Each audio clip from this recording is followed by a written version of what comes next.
people are probably thinking, DivaDance, okay, this is probably for like little girls and stuff, right? Not so much. That's right. We are for former little girls. We are for adults who love to dance, who want to keep dancing their life. And I started the concept after I went and took a class as an adult, looking for fun, looking for community, looking for a fun cardio fitness option.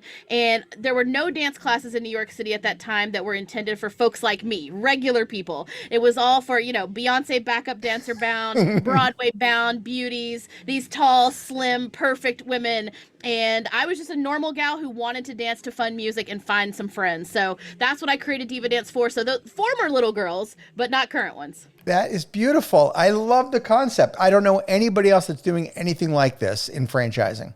It's actually really true because a lot of the folks who inquire about franchising with us, they actually were looking for classes like this in their area, saw that they didn't exist, and that's why they reached out. So we know that there's a need, and we're just excited to keep growing. Sweet. So I see that your concept was born way back in 2003. Great year to start a business. That's when I started I-9, by the way, in '03. So it's near and dear to my heart.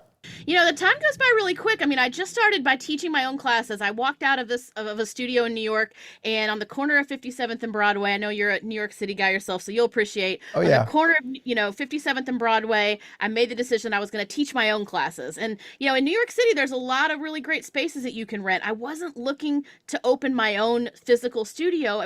Financially, it wasn't accessible. But I had a real career. I had a job. I was working in the music industry within the Sony music system, and so I didn't want to rent a lease. I didn't want to lease a space. I certainly didn't want to purchase real estate at that time. So I just started renting a studio and then just never stopped. From 2003 till now, I've just never stopped. And that's always, a piece of advice I give entrepreneurs, like just keep going.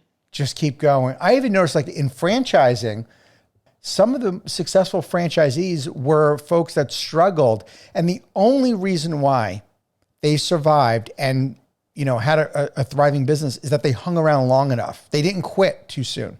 Oh, it's so true. When folks talk to me about, what does it take to be a good franchisee, is the very first thing after following a system, it's consistency. Yeah. And that's something that I feel really proud with. I look back, I'm like, man, it has been 20 years since I started this. And obviously DivaDance now is certainly not, they're not the same, that I've evolved, and I didn't even start out. It was never my plan to franchise. It was never I didn't even have a brand. I didn't have a website. I didn't have anything. But I just stayed consistent. So I agree with you. Sometimes if you just hang in there and you keep going, something good's bound to come down your path. Yeah. In fact, I've seen some franchisees who I thought were going to be super successful. They had the brains, they seemed to have the heart, but they did not persevere and they quit.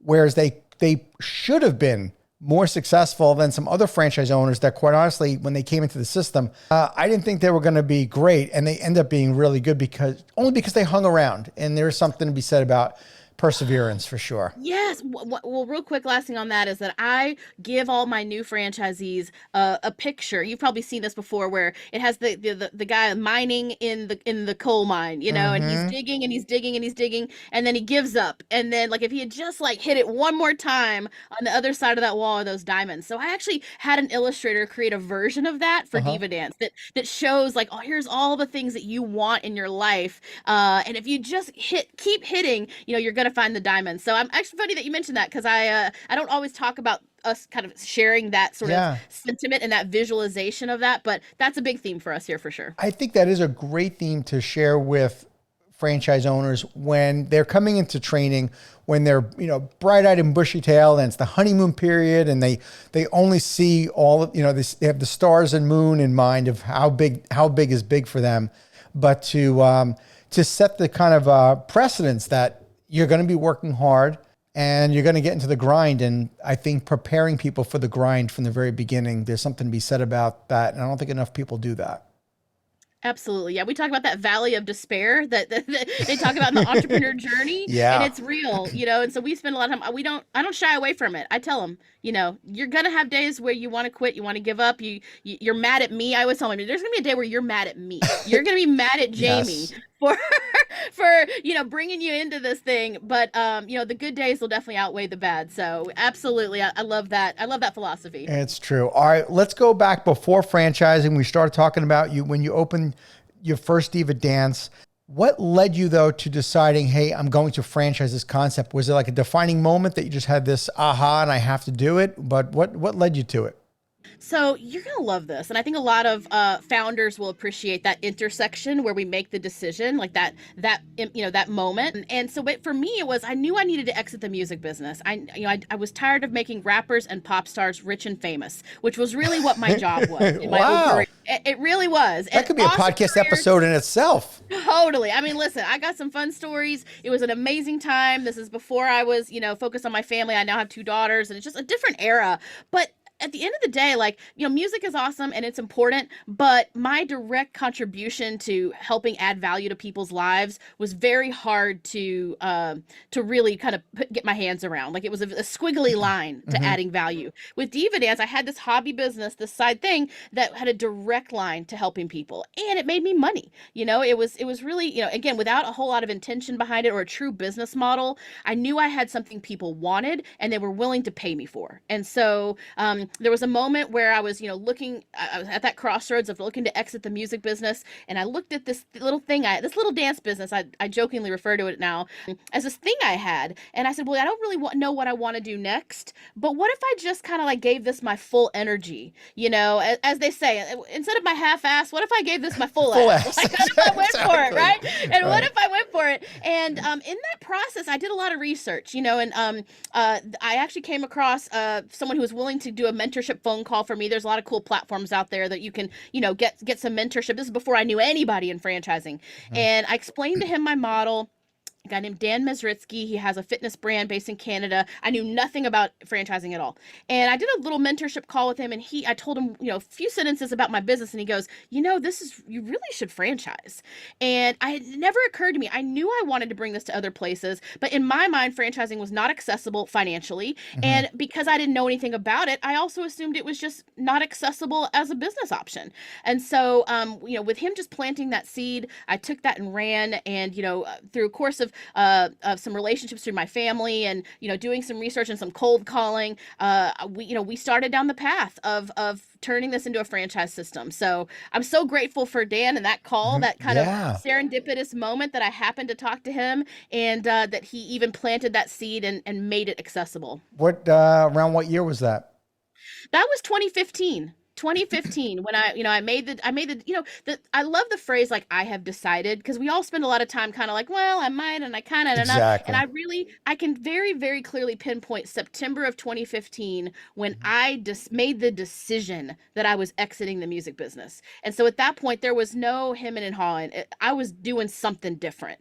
And that's when I, said, well, I've got this little thing. Let me see what that could be. And then I just haven't turned back. Turns out, full ass works. I guess that on that day, and I don't know if you remember exactly what happened, but you obviously hit an emotional threshold where not another day was going to go by without you moving forward and franchising this. I wonder if it had something to do with either A, you had enough in the music industry one day, just the boss looked at you the wrong way, or you felt unappreciated or unfulfilled, or maybe it was that you thought, if I don't do this, I'm not going to live to my potential. And I wonder if it was one of those two It things. was it was really both. You're so right. And I don't think I've ever like fully articulated this, and so I'm glad you asked, but it was both. I was exiting I was doing artist management at the time. And artist management, two things on this. One, it's similar to being in a franchisee relationship. It is, because in when you're managing artists in the music business, you can fire each other, but like you kind of can't. And like, you think you know more than I do, but like I actually know a lot, and like, but we need each other to make this work. And like the dynamic, like that muscle, like, is very similar to a franchisee relationship.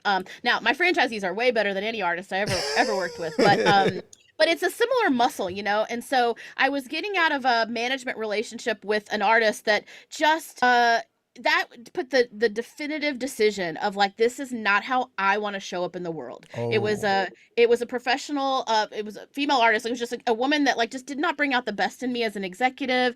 She was just it was not a positive relationship, and the work I was doing in that campaign and with her career, I knew it wasn't my best of how I wanted to show up in the world.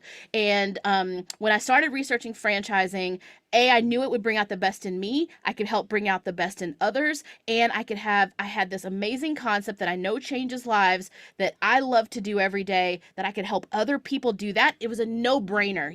Once you really start taking the inventory, it becomes a no-brainer. So once you made that decision, it was very easy. Now, I didn't know how I was going to do it from a capital perspective and from a, skill set perspective, but I had made the decision. Thank you for tuning into the Emerging Franchise Brands podcast.